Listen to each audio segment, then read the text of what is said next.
الحمد لله والصلاة والسلام على رسول الله وعلى آله وأصحابه وسلم تسليما كثيرا. أما بعد، فنواصل في قراءة شرح الأصول الثلاثة للعلامة الفوزان حفظه الله تعالى. وأسأل الله سبحانه وتعالى أن ينفعنا بما علمنا وأن يزيدنا علما، إنه تبارك وتعالى على كل شيء قدير. Toute la louange appartient à Allah subhanahu wa ta'ala. Que le salut et la paix d'Allah soient sur son messager Muhammad sallallahu alayhi wa sallam, ainsi que sa famille et ses compagnons, et toute personne qui suivra cette voie jusqu'au jour de la résurrection. Après cela, nous sommes toujours dans l'introduction du Cheikh Mohammed ibn Abdul Wahhab rahimahullah al-Muqaddima. وقد رأينا المسائل الأربع. Nous avons vu les 4 points dont le Cheikh Mohammed ibn Abdul Wahhab rahimahullah a montré que c'était obligatoire, avec la preuve dans le Coran qui est la sourate Al-Asr. Ensuite, nous avons vu la parole de l'imam Shafi'i rahimahullah, et nous avons vu ainsi la parole de l'imam Bukhari. Et nous sommes bi'idhnillah bisadadi al-masail الثلاثة التي يجب على كل مسلم ومسلمة معرفتها. Donc nous sommes dans les 3 sujets qui sont obligatoires sur tout musulman et tout musulman d'apprendre.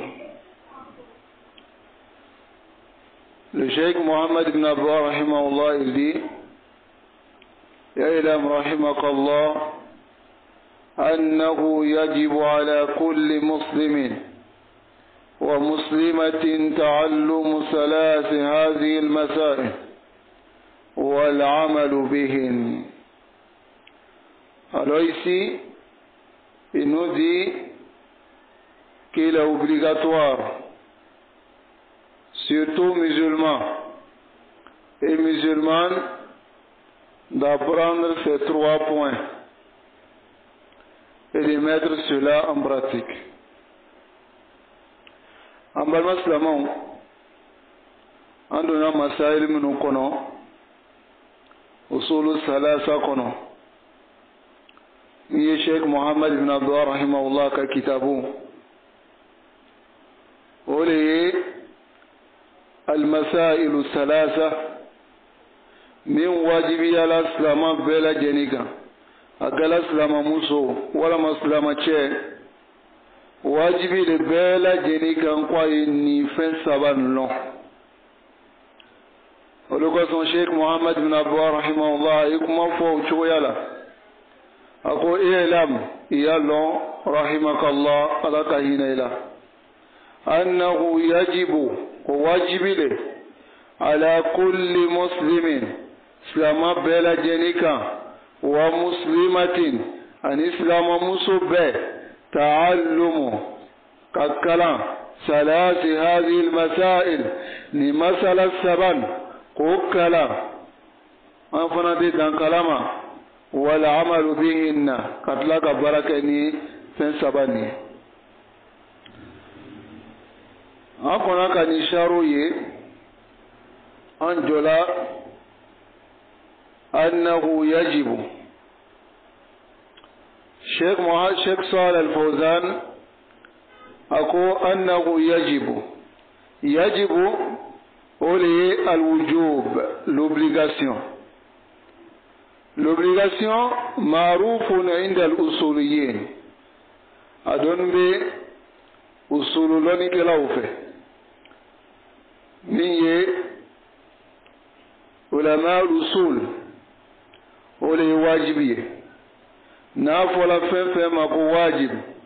Si on dit au sujet d'une chose obligatoire, huwa ash-shay'u alladhi la budda min, c'est ce dont on ne peut pas s'en passer.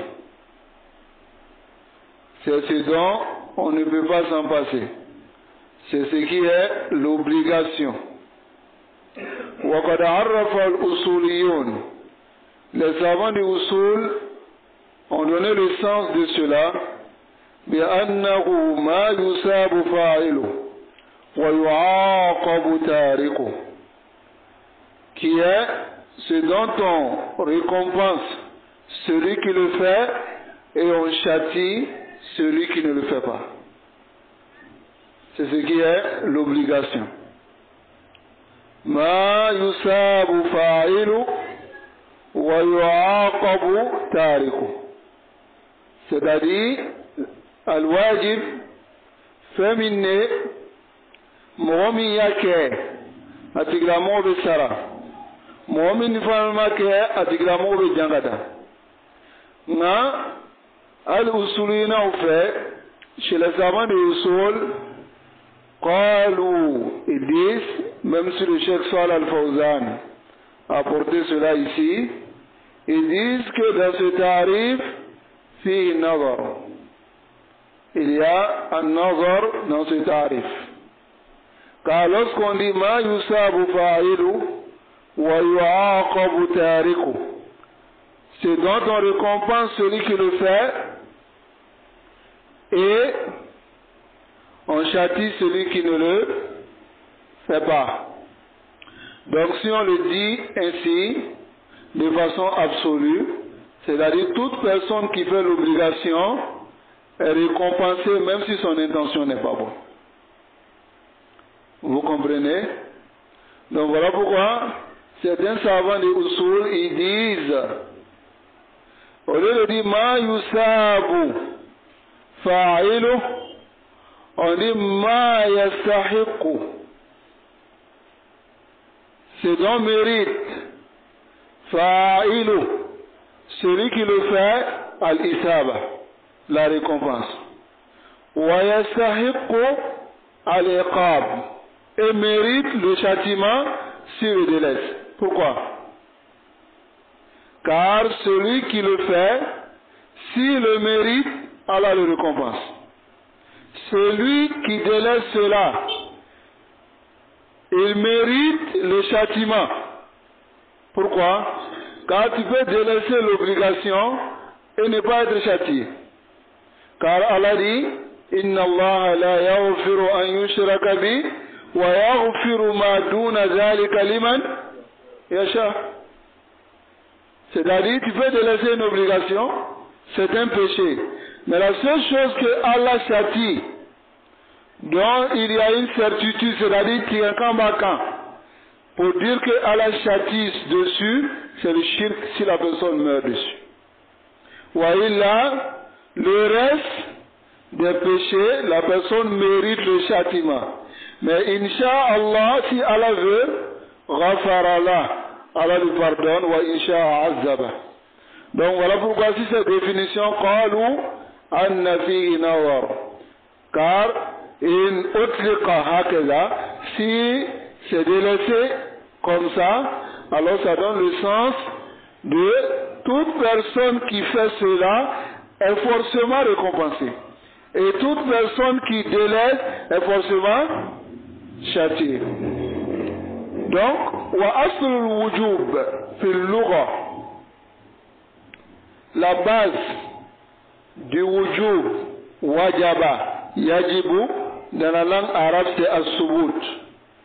As-subut c'est ce qui est ferme et stable. Mafhum?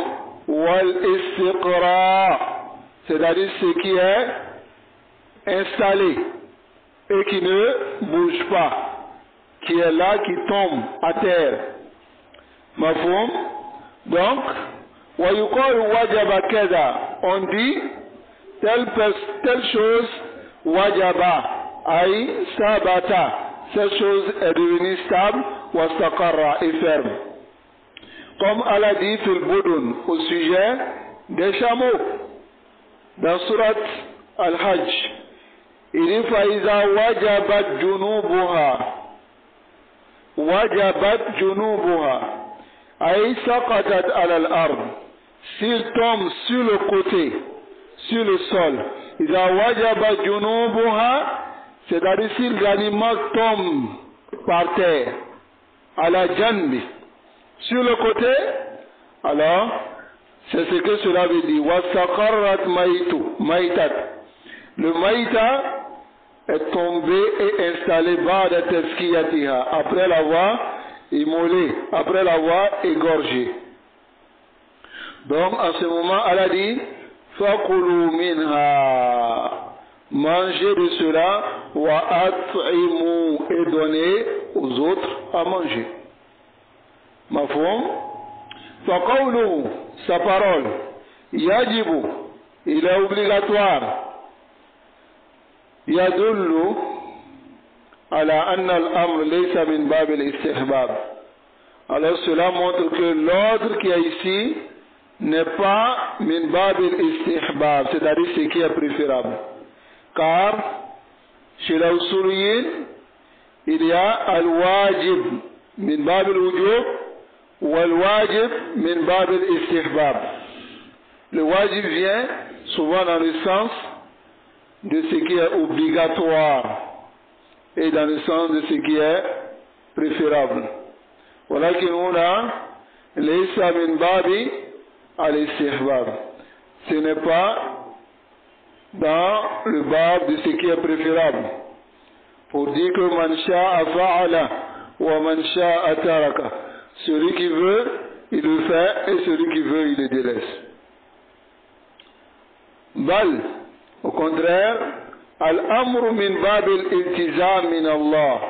L'ordre qui est ici vient de l'exigence venant d'Allah subhanahu wa ta'ala.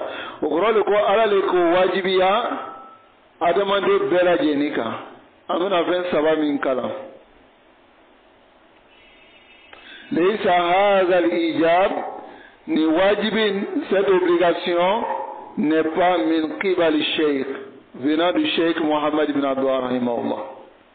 Car lorsque on va regarder, on va peut-être dire que c'est le Cheikh qui a dit yajibu ala kulli muslimin wa muslimatin. Est-ce que cette obligation vient du Cheikh? Même si ici c'est sa parole, cela ne vient pas du Cheikh, comme vous allez le voir. Amabo Cheikh yoro, abola ala yoro. وإنما هو من قبل الله.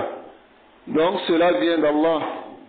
فيما أنزل في الكتاب والسنة, dans ce qu'il a fait descendre, révélé dans le Coran et la Sunna. من التزام العباد, qui est l'exigence qu'Allah a donnée aux serviteurs بهذه المسائل, de ces trois sujets. قوله, sa parole, يجب على كل مسلم ومسلمة, c'est-à-dire il est obligatoire sur tout musulman et musulmane. Awajibi un islam vrai, allez l'islam muso bela jenika. Qu'est-ce que cela veut dire? Aïe, c'est-à-dire yajibu ala kulli zakar, c'est obligatoire sur tout mâle. Shema bela jeni. Wa unsa ani muso min al muslimin islamauche sawa'un awike kanu ahraran, c'est-à-dire ils sont libres. Hur, c'est le contraire de abd. Hur, hur, c'est-à-dire l'homme libre qui n'est pas esclave. Abid, l'esclave. Ou zukuran, les mâles, c'est-à-dire les hommes. Inasan, les femmes. Alors tout cela, yajibu ala kulli muslimin wa muslimatin. C'est une obligation sur tout musulman et musulmane. لأن المرأة, car la femme, tushariku الرجال, s'associe aux hommes. C'est-à-dire, muso be fara cɛw kan fi kathiri min alwajibat, dans beaucoup d'obligations. Wajibiya caman la, cɛw be fara musow kan, muso be fara cɛw kan. Illa fo ma khassahu dalil, dalu nana min kɛrɛkɛrɛ k'a yira ko musow tale walama ni wajibiyala cɛw le kan dɔrɔn, i n'a fɔ ka seli misiri la, o wajibi ye cɛw dɔrɔn tale, ka na misiri la jama la, ka juma seli wajibiya ye cɛw dɔrɔn tale, ce sont les hommes seulement. Quant aux femmes, ce n'est pas obligatoire sur les femmes. Mafhum. Donc, c'est que la preuve est venue montrer que c'est spécifique birrijal pour les hommes seulement, فَإِنَّهُ يَخْتَصُّ بِهِمْ. Alors, vous pouvez créer, c'est spécifique que pour les hommes. طيب مثل comme وجوب صلاة الجماعة في المساجد, l'obligation de la prière en groupe dans les mosquées,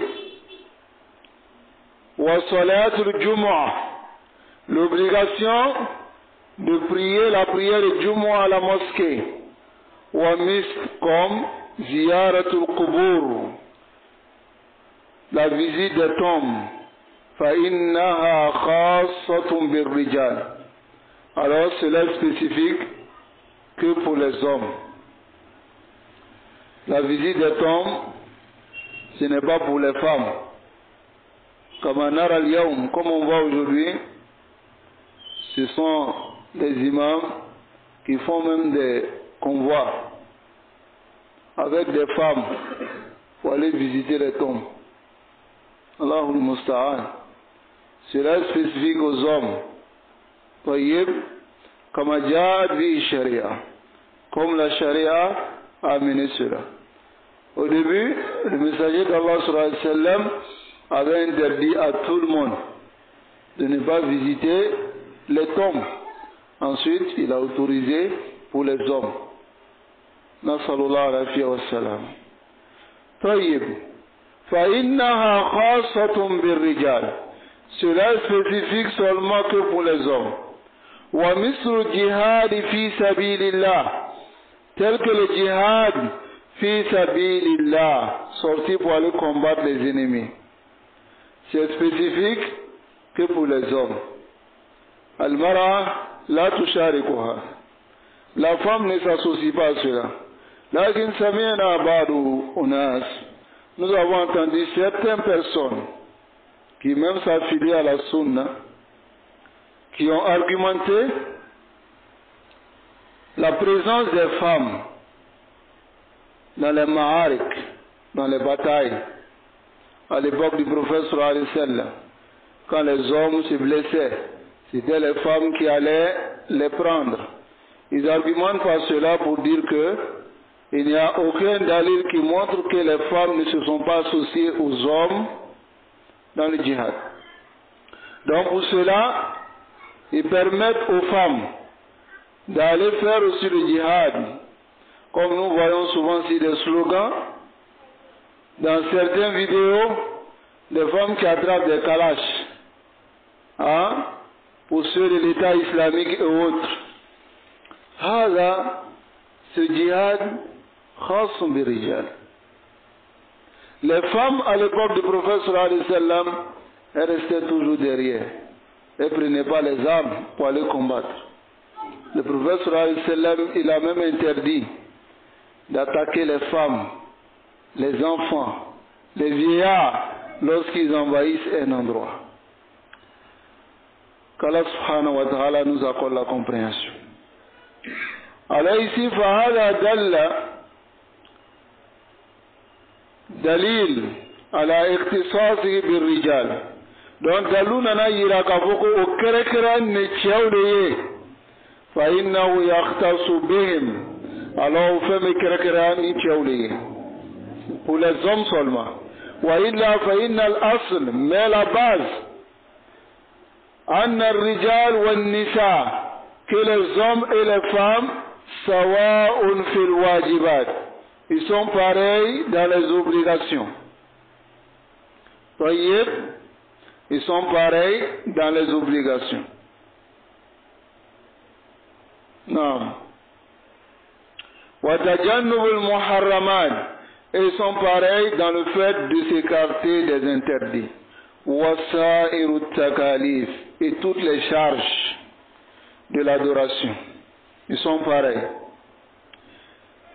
Comme Allah subhanahu wa ta'ala dit, وَمَنْ يَعْمَلْ صَالِحًا مِنْ ذَكَرٍ أَوْ أُنْثَى وَهُوَ مُؤْمِنٌ. Certaines personnes utilisent ce verset pour dire que les hommes et les femmes sont égaux en islam, pour défendre l'idéologie des Occidentaux, qui est l'égalité du sexe. L'homme et la femme sont pareils, n'est-ce pas? Ils utilisent ce verset en disant que Allah dit وَمَنْ يَعْمَلْ صَالِحًا مِنْ ذَكَرٍ أَوْ أُنْثَى. Allah dit, Allah les a égalisés ici. Pourquoi nous venons dire que les hommes et les femmes ne sont pas égaux? Allah dit Ar-rijalu qawwamuna 'ala an-nisa. N'est-ce pas? Les hommes ont autorité sur les femmes. Est-ce que, aqlan, même dans la raison, c'est-à-dire on peut accepter cela, que l'homme et la femme sont au même pied d'égalité?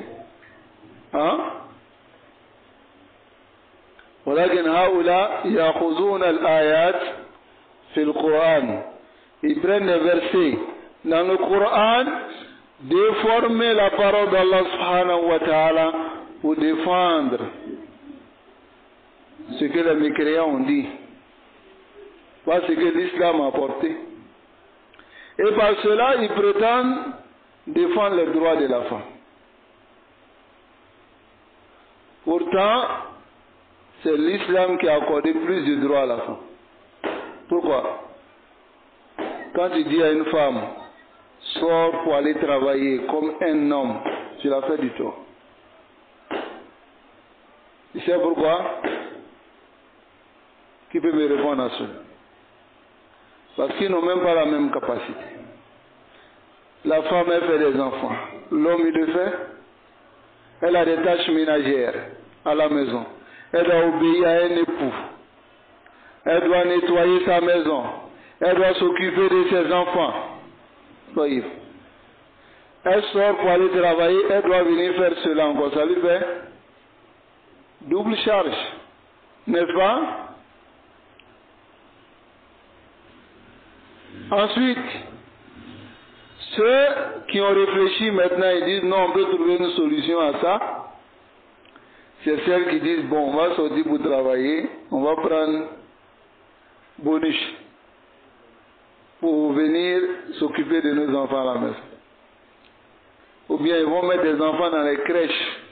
Vous connaissez les crèches ou bien des garderies. Il y a des maisons, il y a des écoles. C'est comme des écoles. Ils construisent. Les enfants de 2 ans, même de 1 an, on accepte là-bas. Hein? Elles vont se débarrasser de leurs enfants. Déposer là-bas. Ceux qui gardent les enfants là, ils sont en train de chercher l'argent. Ils s'en foutent de l'éducation de ton enfant. N'est-ce pas? Est-ce qu'ils se soucient de cela? Soyez. Garderie. On dépose les enfants là-bas. À partir de 4 ans, 3 ans. Après, petite section, grande section, hein, ou bien milieu section. l'enfant reste comme ça, il y a une bonne à la maison, et quand l'enfant grandit, la shay min al-adab. Il n'y a rien. Et c'est cet enfant-là qui va causer du tort à la société. N'est-ce pas? Al-mar'atu mas'oulatun fi bayti zawjiha. La femme est responsable dans la maison de son époux. Lakin, si nous avons délaissé ce que Allah subhanahu wa ta'ala dit, et nous avons pris ce que les autres disent, jusqu'à envoyer des versets dans le Coran pour défendre cela, di'na wa dayya'na. Nous allons perdre et nous sommes perdus. Car c'est le résultat et les retombées de cela qu'on voit aujourd'hui dans la société. Qu'Allah nous préserve et nous guide sans fin sur le droit chemin. Donc la femme et l'homme ne sont pas, ils sont égaux dans les obligations, n'est-ce pas? Dans les obligations, ils sont pareils. Mais la femme a une religion qui est naïve par rapport à pour l'homme. Mais la femme obéit à Allah, elle aura le paradis. L'homme aussi aura le paradis. Si elle désobéit, elle ira en enfer, l'homme aussi ira en enfer. Ils ont les mêmes takalifs. Mais walakin, Allah subhanahu wa ta'ala faddala ar-rijal ala an-nisa. N'est-ce pas? Il a mis les hommes au-dessus des femmes. Ces hommes-là sont les garants des femmes. Ceux qui dirigent les femmes. Voilà pourquoi l'homme qui ne dirige pas sa femme, on l'appelle comment? Ad-Dayus. Ad-Dayus, vous connaissez Dayus? Hein? Le vieux cool. Bébé Kalifé. Hein? Abé. Tu peux venir même chercher sa fille pour aller faire zina. Il n'y a pas de problème. Donc, Ar-Rasoul yaqul Ad-Dayus la yadkhulu al-Jannah. Dayus ne rentre pas au paradis. Pourquoi?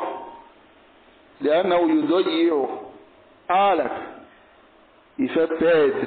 Il néglige sa responsabilité, sa famille. Donc si cette famille va en enfer, lui va où? Qu'Allah nous aide. Et nous guide sans fin sur le droit chemin. Non. Vas-y. Ah. Non.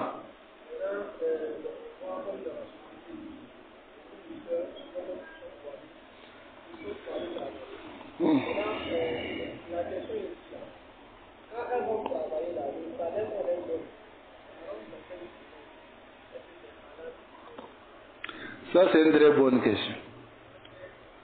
ولكن نعلق ونقول et on dit le travail de la femme c'est lorsqu'il y a un besoin. Alors si le besoin se présente est loin de la mixité. Ça va? Mais s'il arrive que la femme travaille et que l'homme lui dit je ne suis pas d'accord. Le Cheikh Mohammed bin Salih al-Husaymin, il traite cela dans un Sharh Mumti'.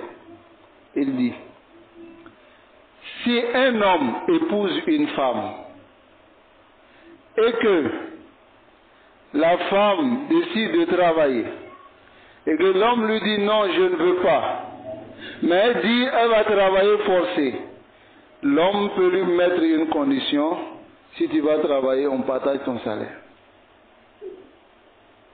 Ou bien tu me donnes plus de la moitié de ton salaire. Vous savez pourquoi? Hein? Parce que le temps qu'elle va prendre pour travailler, c'est le temps qu'elle doit accorder à sa responsabilité à la maison. Donc il peut lui dire, si elle gagne 80 000, il lui dit tu m'envoies 60 000. S'ils sont d'accord, elle va travailler. Quand on dit ça, vous souriez. Hein? Mais c'est une condition entre les deux. Parce que le temps qu'elle prend pour aller travailler, c'est le temps qu'elle doit accorder à son époux à la maison. Je dis bien à la maison, pas parce que l'époux est là, il doit s'en occuper. Mais al-mar'atu mas'ulatun fi bayti zawjiha. Ça c'est le asl. Elle est responsable, elle doit rester chez elle à la maison. Comme qala Allah li nisa'i nabi wa qarna fi buyutikunna. Restez dans vos demeures. Donc pour répondre à ta question, si l'homme n'est pas d'accord, il désobéit. لأن المرأة لا تخرج إلا بإذن زوجها. Car la femme ne sort qu'avec la permission de son époux. Maintenant, si l'époux accepte qu'elle sorte, il peut décider de négocier le salaire. Ça va? Avec elle. Voyez? Mais l'homme doit s'occuper d'elle. C'est son obligation. La nourrir. Il ne va pas dire, bon, comme tu travailles, nourris-toi. Sauf si cela se trouve dans la condition que vous allez émettre. Par exemple, si elle sort pour travailler, tu lui dis, ok, il n'y a pas de problème. Si tu travailles, comme moi je ne veux pas, mais si tu travailles, alors 40% de la nourriture, tu payes. Ça va? 40% de ceci, tu payes. Cela fait partie des conditions. Ça va? Et tu peux même lever un droit que tu as sur elle, tel que le fait de la nourrir. Tu peux lui dire, bon, si tu travailles, tu te nourris. وهكذا قال شيخ عثيمين وكثير من العلماء. Hatta l'imam Shawkani il a traité ce sujet. Pour dire que elle prend une place, c'est-à-dire le temps qu'elle doit accorder au foyer pour aller travailler. Mais ce travail, nous soulignons que ça doit se faire sous les conditions de la charia. Si ce n'est pas sous les conditions de la charia et que l'homme même autorise à la femme, lui-même il désobéit à Allah subhanahu wa ta'ala. C'est très important. Ma femme, donc ne souriez pas vite. Non. Non. Non. Non. Le mariage, c'est un contrat, c'est une entente. Ça va? Si par exemple, sauf des conditions qui ne sont pas permises dans la charia, ça va? Il y a des conditions qui sont bâties. Sinon l'homme et la femme, ils s'entendent. La femme dit, je veux travailler. L'homme dit, je ne veux pas. Alors il dit, je ne veux plus de toi. Ou bien elle est dans le mariage, elle dit, je veux travailler. L'homme dit, je ne veux pas, ça peut être une cause de divorce. Pourquoi? Parce que elle désobéit ici à un ordre. Et l'homme, il décide d'accepter ou de ne pas accepter de vivre avec elle. Ça va? Mais ici, Allahul Musta'an, souvent c'est difficile. Parce que ici, nous on a tellement diabolisé, je ne dirais pas diabolisé, le mot est un peu fort, mais on a mystifié le divorce, si je peux le dire. Ça va? Quel que soit Alpha, quelles que soient les désobéissances, quels que soient les problèmes, alors vous êtes collés serrés. À vie. Il y a des parents même, ni talala ou fava fotia, on fait vruzate, ni sona ibata, ni ma sonfana ibabla. Ces rangs de conditions sont haram. Allah a autorisé le divorce par exemple, c'est la miséricorde d'Allah pour les serviteurs. Vous comprenez? Wa alaykum salam wa rahmatullahi wa barakatuh. De ne pas dire daïman que le divorce, Allah déteste le divorce. Comme certains le disent. Que Allah a ordonné le divorce, mais Allah a permis le divorce, mais Allah déteste. Il n'y a rien qu'Allah déteste et qui permet. Vous comprenez? Kullu ma yuhibbuhu Allah wa yarda, tout ce que Allah aime et autorise, avec le daga. Mafhum? C'est ce qu'il permet. Il ne peut pas détester quelque chose et le permettre. Comprenez bien cela. Allah déteste quelque chose, mais à ma tiama. Mais à Djena Femi Matakon. Mais c'est vrai, ils viennent avec des hadiths à ce sujet. Mais les hakam de ces hadiths, avec ces tourouks, il y a des problèmes. Mais Hasil est que le divorce, Rubbama Yakunu Rahma, ça peut être miséricorde pour deux personnes. Imagine deux personnes, dès qu'ils sont dans la maison, ils sont en train de se bombarder seulement. Mais le divorce vient comme une miséricorde pour eux, afin qu'ils puissent se retrouver, n'est-ce pas?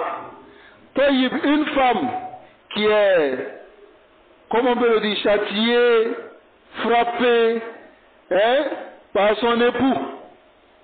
Son époux ne veut même pas la voir, cela arrive ou pas? Le divorce en ce moment vient libérer cette femme ou pas? Hein? Un homme qui a une femme insupportable, le divorce vient le libérer ou pas? La base du mariage c'est quoi? Comme elle a dit, وَمِنْ آيَاتِهِ أَنْ خَلَقَ لَكُم مِّنْ أَنفُسِكُمْ أَزْوَاجًا. Qu'est-ce qu'il a dit? لِتَسْكُنُوا إِلَيْهَا. As-sakan, c'est l'apaisement auprès de ces femmes. Et si c'est la guerre? Hein? D'autres même, Allahul Musta'an, quand ils rentrent à la maison, leur cœur bat. Hein? Ça bat. Hein? Ou bien d'autres femmes, quand elles attendent que l'homme vienne à la maison, là, sourire, amusement, tout ça c'est fini. Parce que le lion arrive. Ou bien. Donc tout ceci, yaka. N'est-ce pas? ولكن الله من رحمته جعل الطلاق بين الناس. Il a mis le talaq بين المرأة وزوجها. Entre la femme et son époux. Mais ولكن لا نلعب. On ne s'amuse pas avec le talaq. On le fait avec des causes bien précises. On ne s'amuse pas avec cela. Comme on voit aujourd'hui les jeunes. Car la majorité d'entre eux n'ont même pas appris les droits et les devoirs qu'ils ont envers leur épouse, et les épouses aussi n'ont pas appris les droits et les devoirs. Si tu boycottes mes droits, je boycotte tes droits, il y aura la guerre, n'est-ce pas? Donc, pour revenir à ce qu'il a dit, s'il y a une condition entre eux, là jusqu'à la fille, sur la base, mais des conditions qui sont haram. Tel que par exemple l'homme qui dit à la femme, hein, tellement il aime la femme, il dit tant que toi je te marie, tu es avec moi, je ne prends pas une deuxième. La femme dit ok, elle valide. Ah, le gars il s'est mis encore le coup, hein. Il va voir une autre femme là-bas, ça là il fait comment? Avec ta keleb la donne Makafourou ça. Mais c'est ça. Tu t'es mis dans une condition, qui t'a demandé de te mettre dedans? Mais, même s'il boycotte cette condition qu'il a établie entre lui et la femme, il n'est pas dans le péché. Mais seulement il doit faire kafaratul yamin. Vous comprenez? Mais s'il boycotte, il n'est pas dans le péché. Pourquoi? Parce que c'est une condition qui est battue. Ou bien, hein?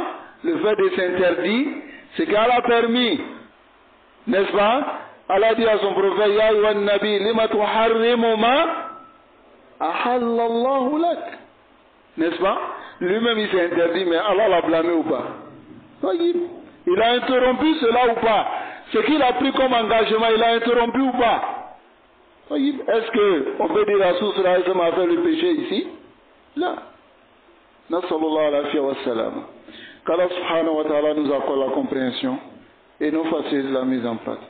Donc, ومن ذلك de cela, أن تعلم العلم, l'apprentissage de la science, واجب على الرجال والنساء. Kaloni kala oye wajib leye tieni musouka. لأنه لا يمكن عبادة, car il n'est pas possible d'adorer Allah, التي خلقنا من أجلها. C'est pourquoi Allah nous a créé illa bita'allumi al-ilm, que par l'apprentissage de la science. C'est-à-dire, en tenant ce cas-là, bateau, nama dinan kala. Silamaya te kunfiya dinai. Silamaya ye loni dinali. O le be silamaw fonyo abe silamaw bo ato yani abu fonyo yani yahudiyaw ye ani nasaraw ye. Ça les différencie. Pourquoi? Yahudiyaw ka loni tauma barakenai. Chrétiens olu ye kunfiwle. Maye ni cela obe dongri la obe o ka Bible yero da belo. Si tu apprends quelques versets avec les contradictions, tu les mets en difficulté comme c'est pas possible. Ou bien, parce qu'ils n'apprennent pas, leur Bible, ils ne connaissent pas tout. Mais notre religion, c'est la religion qui a rassemblé entre la science et la mise en pratique. C'est-à-dire que l'oni kalan, katla ka barakeni l'oni, on le consomme ni à la santa là, plus de 17 fois pour ceux qui font des nawafil, plus par jour. On dit quoi? Ihdina sirat al-mustaqim. Quelle voie? Al-ilm wal-amal. Sirat alladhina an'amta alayhim man min an-nabiyyin was-siddiqin wash-shuhada'i was-salihin. C'est-à-dire les hommes pieux, ceux qui ont pris la science et ghayril maghdubi. Ce n'est pas la voie de ceux que tu as encouru, ceux qui ont encouru ta colère, c'est-à-dire ceux qui t'ont mis en colère. Est-ce que Allah s'énerve? Allah se met en colère? Hein? Limada. Pourquoi? Dalil. Voilà le verset devant toi, ghayril maghdubi alayhim. Tu sais ailleurs? Hein? Voilà Dalil, ainsi que les égarés. Ils sont qui? Les juifs, c'est les chrétiens. Taïb. Aoulaï Doloun. Qu'Allah nous préserve et qui nous guérissons sur le drachin. Donc ici, le cheikh il dit, l'apprentissage de la science, wajibun, c'est une obligation et on ne peut pas atteindre l'adoration d'Allah que par l'apprentissage de la science. N'est-ce pas? Et فهذا واجب على الرجال والنساء أن يتعلموا أمور دينهم. C'est une obligation sur les hommes et les femmes d'apprendre les affaires de leur religion. Ça va? La siyama umur al-aqida, surtout les affaires de la aqida, c'est-à-dire apprendre la croyance. Donc, il y a deux types de wajib. Wajibul kifai, n'est-ce pas? Qui est l'obligation commune, n'est-ce pas? Si d'autres personnes apprennent, cela tombe, l'obligation tombe sur les autres, c'est-à-dire les autres, ils n'ont pas le péché. Mais il y a wajibu al-aini, l'obligation individuelle. Et cette obligation, c'est une obligation sur chaque musulman, que ce soit des hommes ou bien des femmes. Mais je vais juste souligner une réalité, haqiqatun musifa, une réalité malheureuse, surtout à notre époque. C'est que les hommes, ils font l'effort d'apprendre. Mais les femmes, souvent les femmes sont à la maison et n'apprennent rien.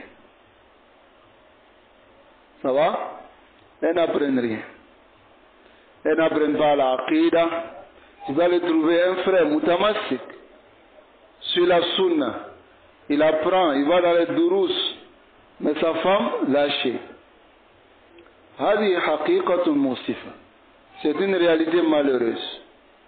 Ici, c'est une obligation pour l'homme, sur l'homme, d'enseigner sa femme. Wajibul aini. Écoutez bien cela. Fa'il lam yastati, s'il ne peut pas, qu'il trouve les moyens pour qu'elle apprenne sa religion. Qu'elle aille dans les hilaq de sciences. Qu'elle aille apprendre avec des gens, sans mixité, sans fitane, mais elle doit apprendre sa religion.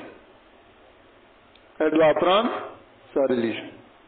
Mais tu verras certaines personnes qui vont seulement se baser sur ce verset et dire Wakorna fi buyuti kunna, la femme doit rester à la maison.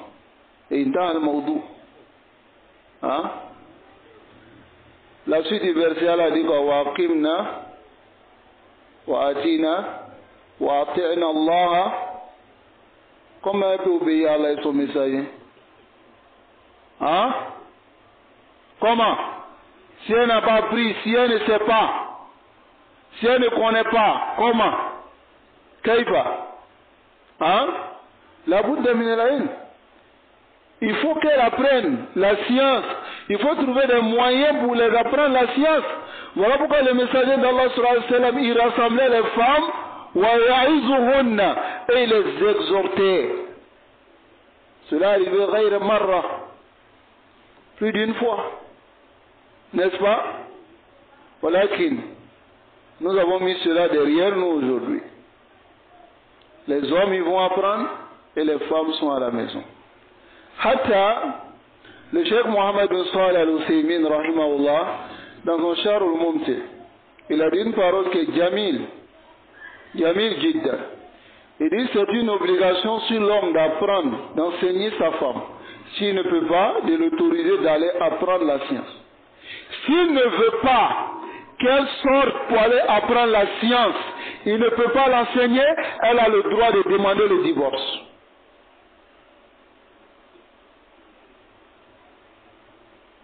لماذا؟ لأن الواجب عيني sur elle d'apprendre sa religion. Mais d'autres يمسكون أزواجهم في البيت لا يعلمونهن, ils ne les enseignent pas et ils ne les permettent pas d'aller étudier.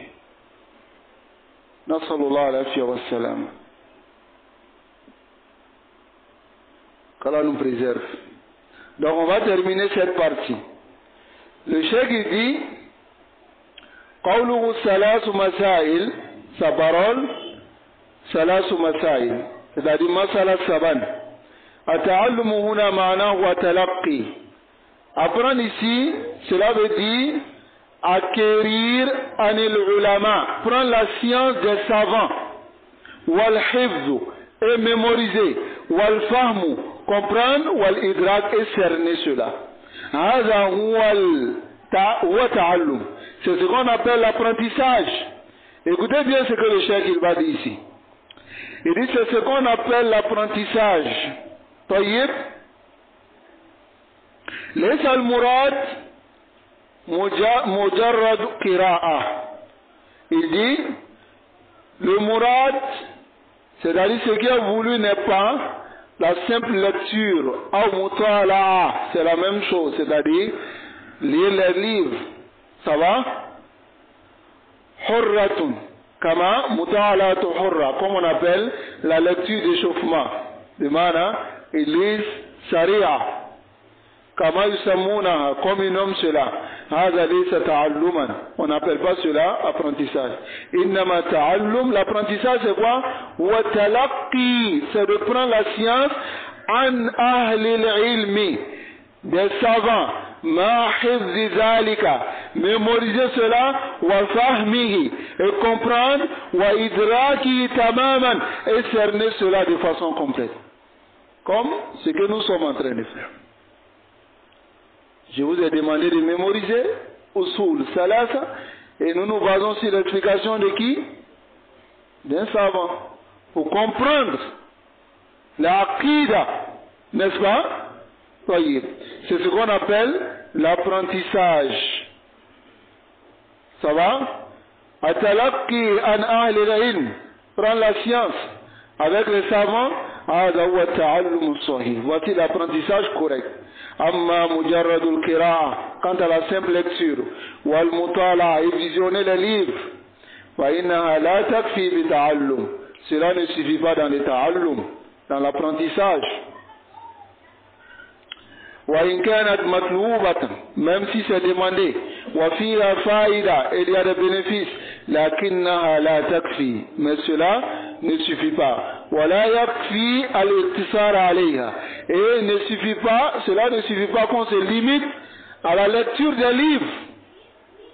ولا يجوز, écoutez bien, le Cheikh Salih Al-Fawzan dit, il n'est pas permis à tatalmud ala al-kutub, de prendre la science directement dans les kutub, c'est-à-dire lire le livre directement, sans muallim, comme cela est une actualité à notre époque. لأن تتلمذ على الكتب, car le fait d'apprendre sur les livres خطير جدا, est très dangereux. يحصل منه مفاسد, il y a des mafasid qui arrivent. وتعالم أضر من الجهل, et le ta'alum, c'est-à-dire ta'alum c'est on se connaître. هذا معنى تعالم يتعالم, يعني يظن أنه فهم وعلم لكن ليس معناه, ليس على الحقيقة, c'est-à-dire ce n'est pas la réalité, il n'a pas compris. هذا هو معنى التعالم. تعالم يتعالم, مفهوم. Donc il dit le ta'alum adarru min al-jahli est plus dangereux, comme on peut le dire, et nuit plus que l'ignorance. Pourquoi? L'ignorance, c'est qui l'ignorant, n'est-ce pas? Et il s'arrête à sa limite, n'est-ce pas? لكن المتعالم, mais le muta'alim يرى أنه عالم, il voit qu'il est savant, فيحل ما حرم الله, il permet ce qu'Allah interdit, ويحرم ما أحل الله, et interdit ce qu'Allah a permis. Comme on voit cela beaucoup dans notre époque aujourd'hui. Hein? Il permet ce qu'Allah interdit et ils interdisent ce qu'Allah a permis. Muta'alimun, ils n'ont pas de science. Yuzhiruna al-ilm. Ils vont parler de la science alors qu'ils n'ont pas. Hada darru min al-jahli. لأنه الجاهل مركب. C'est un ignorant, et l'ignorance composée. La yadri wa la yadri annahu la yadri. Il ne sait pas, mais lui-même il ne sait pas qu'il ne sait pas. Hada darru. C'est plus grave. Mais le jahl al-basit, là il sait qu'il est jahil. Mais jahl al-murakkab, hada shadid. C'est très grave. Nasallallahu al-afiyya wa salama. Donc, ويتكلم, il parle, ويقول على الله بلا علم, il parle dans la religion d'Allah, sur Allah sans science, فالمسألة خطيرة جدا. Alors cette mas'ala, ce sujet est très dangereux. فالعلم لا يؤخذ من الكتب مباشرة. La science, on ne prend pas directement des livres. Sinon, tu vas aller avec couteau à la mosquée, comme celui-là. Hein? Rasul sallallahu alayhi wa sallam dit, si vous allez à la mosquée, fazhabu bis sakina. Lui il a dit sikina. Sikin c'est couteau. Donc, kana ya'khudhu hadha wa yazhab bihi ila al-masjid. Il va à la mosquée avec. Li'annahu ma fahima. Et il se peut que tu lises des sujets que tu n'as pas compris. La budda min ar-ruju' ila al-ulama. Et à notre époque aujourd'hui, cela est devenu facile. Pour celui qui a la langue arabe, qui a un peu la maîtrise, il peut faire iltihaq bil jami'at, même s'il ne s'est pas déplacé, il rentre dans les jami'at des ulama pour apprendre wahid, snayn, salaza, plusieurs kutub, n'est-ce pas? Étant assis chez lui à la maison, n'est-ce pas? Cela est devenu facile. Voilà qu'une si tu te limites sur la kutub, tu lis, alors tu vas donner des compréhensions que les gens n'ont jamais entendues. Nasallallahu alayhi wa sallam. Donc le cheikh dit innamal kutub wasail. Les kutub sont des moyens. Amma haqiqatul ilm. Quant à la réalité de la science, fa inna tukhadhu anil ulama. On prend cela des savants, jilan ba'da jil, siècle après siècle, wal kutub, les livres, إنما هي وسائل. Les livres ne sont que des moyens لطلب العلم ou l'apprentissage de la science. Par exemple, si tu dois lire un livre comme Usul Salasa, alors il faut apprendre cela avec les savants, une fois. Comprendre. Et ensuite, si tu vois certains livres de Usul Salasa, tu le lis Mimbabi et Sifada pour pouvoir profiter. Voilà qu'il ne va pas acheter un livre, car cela est dangereux. Et certaines personnes aujourd'hui se mettent dans la dawa et ils ont ce problème-là. Ils ont ce problème. Parce qu'ils achètent des livres, ils lisent, là qu'ils n'ont pas. Ils ne comprennent pas. Après, lorsque tu écoutes le takrira, tu t'étonnes. Al-Fahim al-Jumla, est-ce qu'il a compris la Jumla même? Hein? Nasallallahu alayhi wa sallam. Donc nous allons nous arrêter ici, bismillah, non?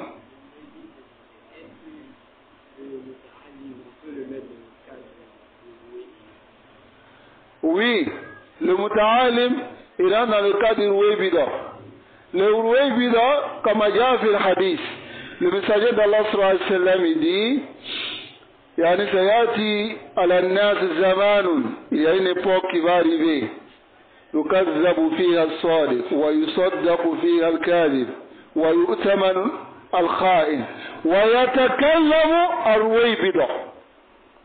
C'est-à-dire une époque va arriver, on va traiter le menteur le véridique, on va rendre véridique le menteur et le Ruwaybida va parler. Les compagnons disent Wama hier Ruwaybida ya Rasulallah.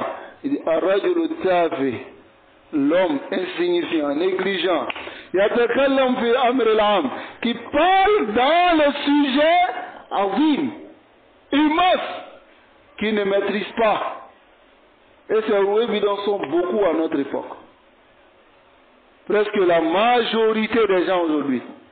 Ashalu shay, la chose la plus facile sur la langue des gens aujourd'hui, vous savez c'est quoi? C'est de parler dans la religion. Hein? Yamdi fihi. Il rentre dans cela, comme on coupe le gâteau. Vous voyez comment c'est facile? Ça rentre. C'est comme ça. Ils rentrent dans le sujet de la religion. Et ils écrivent, ils font des vidéos pour propager. Voilà, Yadri al-Miskin. Ce miskin ne sait pas que tout cela va revenir contre lui le jour de Yawm al-Qiyamah. Nasallallahu alayhi wa sallam. Wa sallallahu wa sallam ala nabina Muhammad wa ala alihi wa ashabihi ajma'in.